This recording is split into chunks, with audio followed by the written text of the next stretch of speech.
అబ్బో. తప్పుగా ప్రవర్తించిన వాళ్ళని ఆయన అస్సలు క్షమించడు, భస్మం చేసి పారేస్తారు.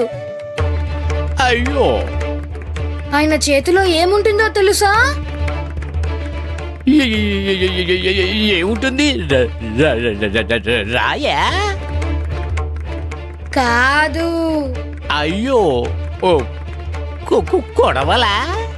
కాదండి. అయ్యయ్యో, ఖడ్గమా? కాదు.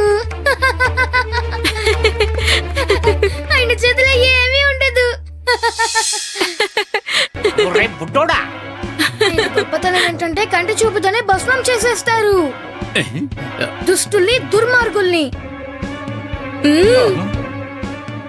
అయ్యయ్యో. మీరు ఆయన పేరేమిటో నాకు చెబుతారా? ఆయన్ని ఎలా పిలిచినా పలుకుతాడు, కానీ మంచి మనుషులతో మాత్రమే మాట్లాడతారు. ఇలా తికమక పెడుతున్నాడేంటి? లఘు అమ్మ ఇంకా శక్తి సంపన్నుడైన వాళ్ళ నాన్నగారు మా పిల్లకి తోడు నీడగా ఉన్నారన్న విషయం గుర్తుంచుకోండి, ఎప్పుడూ మర్చిపోకండి. వామ్మో, భయం వేస్తోంది. సకుకి తోడుగా తన వెనకాల ఇలాంటి మనుషులు ఉన్నారా? అయితే మా అయ్యగారి పని గోవిందా. పిల్లని ఇబ్బంది పెట్టాలనుకోకండి, పెడితే అంతే.